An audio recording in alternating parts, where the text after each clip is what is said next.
Tere hea Raplamaa podcasti kuulaja. Meie siin Raplamaa sõnumite toimetuses jätkame ikka oma podcastide salvestusega. Olgu siin suvekuud mis tahes, aga meil on ikka vahvad külalised jälle siin külas. Ja kuula meie podcast ikka Spotify's, YouTube'is, siis meil Raplamaa sõnumite kodulehelt leiad meid ülesse podcastid.ee samuti, et on teemasid, mida kuulata ja kindlasti soovitame suvistel aiatoimetuste ajal omale taustaks panna need meie podcastid. Aga tulles tänase külalise juurde, siis meil on siin toimetuses Ingliste külavanem. Kaisa Vahtme, tere! Tere! No just siin natuke enne rääkisime, et 10 aastat oled sa nüüd külavanem olnud, et kas sa ei väsi? Jah, 10 aastat ma just kui mõni aeg tagasi siin mõtlesin selle tagasi, et tegelikult kui mind külavanemaks valiti, siis ma ütleme, meil põhimõtteliselt nagu määrati isegi, kuna kedagi ei olnud, siis öeldi, et Kaisa, nüüd sina võiksid olla ja kuna ma kohe ei osanud nagu vastu vaielda, siis niimoodi ta läks, et ma nagu esimene hetk nagu ehmatasin nagu väga ära, et nagu mida ma nüüd nagu tegema hakkan. Aga nüüd 10 aastat on olnud head kogemust ja ma mitte mingil juhul ei kahetse seda. Et mind võib-olla on natuke säästnud see, et vahepeal koroona-aastad, siis sai puhata ja nüüd saab jälle teha, et ma arvan, et see on see, kuidas ma olen selle 10 aastat vastu pidanud ja kindlasti ka meie väga tugev kogukond, kes alati aitab, et ma ei ole üksi. No kõrvalt vaadatuna siis ikkagi Inglistel toimub päris palju väikese küla kohta, et kuidas see 10 aasta jooksul muutunud sinu jaoks on, kas see on näinud pigem nagu tõusuteel või oli algusajad olid ikkagi need aktiivsemad?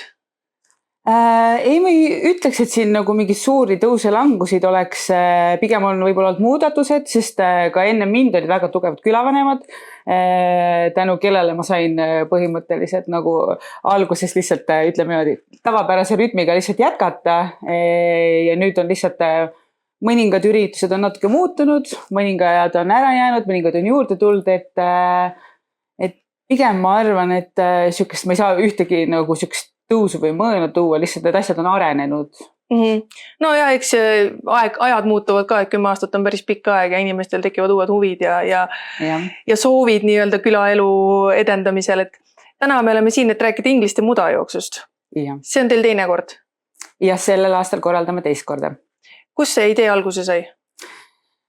Selle ideega tuli Indrek Tölp minu juurde, et ta ütles, et ta on väga pikalt mõelnud, et tahaks midagi sihukest korraldada Raplamaal. Et ta on käinud ringi, otsinud kohta Raplamaal, kus seda võiks teha, vaadanud ühte teist küla ja ütles, et lõpuks ma ikkagi pidin tulema Ingliste juurde, et see on parim koht selle jaoks. Kas ta põhjendas ka, miks see parim koht on, miks just Ingliste? No kogu see loodus ja et meil on juba see jõgi olemas, mis annab väga palju nii-öelda seda muda. et kõik see nagu oli see, mis seda määras. Ja kuidas esimene aasta teil siis eelmine aasta möödus, et millised olid need õppetunnid, millised olid rõõmud? No ma ütleks kohe, et rõõmusid oli väga palju, ütleme tulemusena, et me ise muidugi seal korralduse poole pealt oli väga palju õppida ja kuidas hakata ikkagi varem asjadega pihta ja kõik see, aga see inimeste tagasiside oli nagu väga hea, et mina ise olin seal finiši lõpus, kes siis pani neid medaleid inimestele kaela ja siis sa kuuledki kõige seda esimest ja vahetut tagasisidet ja see oli nagu täiesti minu jaoks ka ma nagu natuke ka ehmusin, et see oli nagu nii hea ja nii positiivne, et see ainult kinnitas seda, et me peame seda veel tegema, et me kohe plaanisimegi, et me teeme veel, et esimene aasta proovime, tasapisi vaatame. Aga jah, see tagasiside oli väga hea, et ainult rõõm oli seal olla. Millal see nüüd toimub teil? 8. august. Ja eelmine aasta, kui palju teil osalejad oli? Esimene aasta on kindlasti alati raske, et palju teil oli? Ja meil oli niimoodi, et ma ei mäleta, kuskil nädal või 2 ennem seda toimust oli me äkki 5 piletit müünud ja me mõtlesime, et mis nüüd nagu saab. Et siis tegime väikse kampaania, tuli inimesi juurde ja väga palju ikkagi osteti nagu koha pealt, et ma ei arvanudki, et koha pealt nagu seda ostetakse, aga meil oli kas suuruselt 60 inimest oli nagu rajal ja pärast isegi mõned inimesed läksid veel, kui võistlus oli läbi, läksid veel rada nagu proovima ka, et niisugune tore juhus oli meil, et korjasime rada kokku ja siis avastasime, et inimesed on rajal alles. No ma arvan, et päris palju inimesed ärkavad hommikul üles, vaatavad, mis ilm on ja siis mõtlevad, et kas ma lähen või ei lähe. Jah, kohalikul inimesel on jah seda võimalust ja nagu mis ma ka kuulsin inimestelt, kes ei osalenud, oli nagu see, et nad nagu kartsid, et võib-olla on raske, et nad ei saa hakkama, aga kui nähti, et nagu teised külaelanikud suutsid sellega hakkama saada ja noh, kui käisid ka ise seal raja ääres, siis nägidki, et tegelikult seal ei ole midagi hullu ja lubasid see aasta kindlasti stardis olla, et eks näe. Räägi sellest rajast natukene, kui pikk see on ja mis seal ees oodata on? Rada on umbes 7 kilomeetrit pikk ja ütleme, et meie nagu üritame teha ta võimalikult siukse, et jääks nagu hea emotsioon sisse, et ma olen kuulnud siin lugusid, kus tehakse ikkagi väga nagu raskeid ja keerulisi radasid, siis pigem on see, et meil on muda, meil on kindlasti palju jões jooksmist ja erinevaid nagu selliseid väljakutseid, aga me ikkagi üritame rada nagu hoida puhtana, et sa ei pea muretsema, et sa ennast kuskil metsas joostes ära lõhud või midagi sellist, et me tahame pakkuda just nagu seda head emotsiooni, et ka tuleks selline tavaline koduema või siis ma ei tea, arvuti taga istuv töötaja, et kõik saaksid ikkagi selle hea emotsiooni sealt kätte ja eelmine aasta seda näitas, et me seda suudame. Kas see rada on ikkagi peamiselt nagu mudarajana üles ehitatud või on seal mingit jooksudistantsi ka?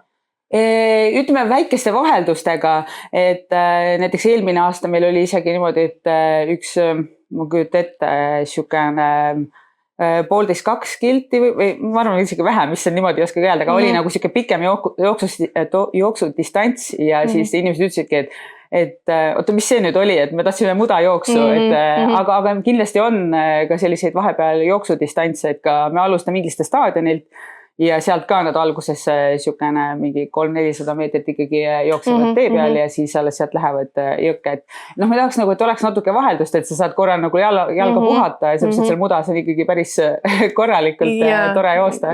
Aga kui tulles nüüd selle raja juurde tagasi, et kas ta täiesti jääb siia Ingliste piiri või ta läheb natuke kuskilt kõrvalküladesse ka või mitte?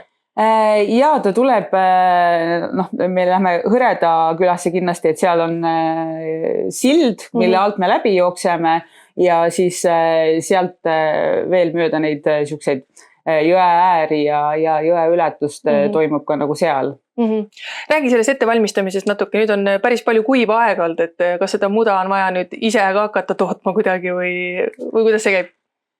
No ütleme, kuiva aega oli, aga nüüd on ikkagi päris palju sadanud, et päris, ma arvan, et siukest muda me päris tootma ei pea hakkama, et võib-olla isegi kui siin on veetase madalam, siis ongi just seda muda rohkem, et muda ta niimoodi vast ära ei kuivata, et praegu me küll ei näe nagu seda ohtu, et muda nagu väheks jääks. Aga kuidas see ettevalmistus selles mõttes käib, et kas ega see rada ju niimoodi iseenesest valmis ei ole, et sinna tuleb ikkagi midagi teha? Ja, et see ongi nagu siukene eelmine aasta me natuke ei osanud arvestada, jäimegi sellega hilja peale, et lõpuks tegime viimane nädal päevad ja ööd. Et nagu ma ka ütlesin, et me tahame head emotsiooni pakkuda ja siis ongi, et me teeme ütleme raja sisuliselt puhtaks, me ei saa öelda, et päris igasuguseid takistusi ikkagi on ka tore jätta peale, aga trimmerdamine, okste lõikamine, selline siis lõpuks viimastel päevadel ka lintide vedamine ja siltide panemine, et kõik nagu teaksid, kus rada jookseb, et ei taha ju seda, et inimesed kuskilt ära eksiksid, et ikkagi nagu oleks rada hästi nagu arusaadav, et sellepärast ka me võib-olla liiga puhtaks võib-olla isegi teeme kohati seda rada, aga tahaks, et kõik oleks nagu arusaadav ja hästi nagu lihtsalt on see mõnu, jooksumõnu. Ja. Kas oskad midagi välja tuua, mis sul endal siuke, ma ei tea, kas nüüd lemmik takistus võib-olla on, aga mis tundub nagu, et võiks inimestele väga meeldida mõni lõik või asi? No mulle tundub, et hästi äge koht on see sama Hõreda sild, mille alt nagu läbi minna, siis seal on suured truubitorud ja läbi nende truubitorude jooksmine on kindlasti siukene äge ja seal on ka selles suhtes tore, et seal on ka võimalus pealtvaatajatel kaasa elada hästi palju, et sinna mahub neid inimesi, et ma loodan, et ka see annab nagu rohkem indu, kui on nagu inimesed, kes elavad nagu kaasa, et see on kindlasti üks koht ja meil on see aasta ka nii et leidsime juhuslikult läbi rada käies, et on palju siis toredamaid mudaradasid, mida kasutada, et seal kindlasti on ka natuke teistmoodi see rada sel aastal. Kas selle aasta piletimüük näitab juba, et võiks rohkem rahvast tulla või? Ja praegult on juba oleme rohkem müünud kui 2 piletit. ei, väga hästi on ja et nagu kui arvestada, et meil on siin natuke üle 6 aja veel aega, et siis oleme paremini piletid müünud aga loodame, et ikkagi tuleb veel, et see on ikkagi kogukonnas toimuv üritus ja loodame, et meie oma inimesed ikkagi tulevad kaasa sellega, et mitte ainult Ingliste, vaid ka kogu Raplamaa, et kõik on oodatud ja just nagu see Ingliste loodus on see, mida tuleks tulla vaatama. Kus piletit osta saab? Facebooki lehel ma nägin, et Facebooki lehel on kogu see info olemas, et on nii Ingliste mudajooks 2026 üritus kui ka Ingliste mudajooksu konto lihtsalt, et sealt on võimalik kogu see info kätte saada. No ja kes siis käib teil seal rajal? On praegu tekkinud mingi selline, kas pigem nagu ikkagi need harrastajad või satub mõni niisugune profisportlane ka rajale?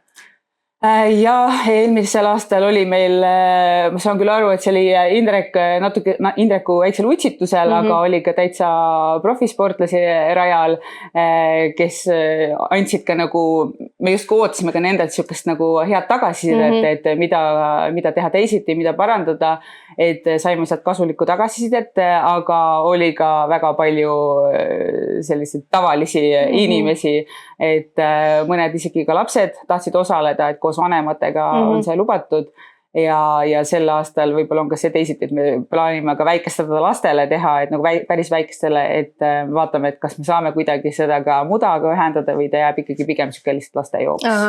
Võrreldes eelmise aastaga, kas rada on kuidagi muutunud ka või jäänud samaks? Ei, rada me teeme ümber, et me ei taha päris sama teha, et eriti veel kohalikud, kes tunnevad seda kanti hästi, et siis oleks neil ka natuke huvitavam, et proovimegi leida võib-olla selliseid kohti, mis ei ole niisama läbi jalutatavad, et teisest kandist küla näidata. Ma olen käinud ise ühel mudajooksul, mitte küll Ingliste omal, aga ühel teisel, mida Eestis korraldatakse ja see on päris lahe emotsioon, kui sa sinna finišisse jõuad. Seal on muidugi niimoodi, et enne finišit lähed just sinna järve, saad täiesti puhtaks ja siis see viimase 100 meetrit on nagu täiesti mudas roomamine, nii et sa lõpetad ikkagi täiesti mudasena, aga väga äge, väga lahe on pärast vaadata kogu seda jalanõude unnikut, mis seal on, vaata, kõik on mudased ära viskamiseks, et kuidas sina ütleksid, et kuidas inimene peaks valmistuma selleks? Ma arvan, et kui keegi soovib, siis kindlasti niisugust kerget jooksu võib proovida paar korda ennem, aga eelmine aasta näitas, et tulid inimesed, kes üldse ei tee mingit trenni ja väga ilusti said nagu hakkama, et võib-olla tõesti lihtsalt mitte kõige uuemaid riideid ja potaseid jalga panna, aga kõik muu on tehtav seal juba jooksvalt. No mina soovitan kindlasti pikad retuusid jalga panna, sest et kui seal on oksi ja kive asju, siis jalad jäävad tervemaks.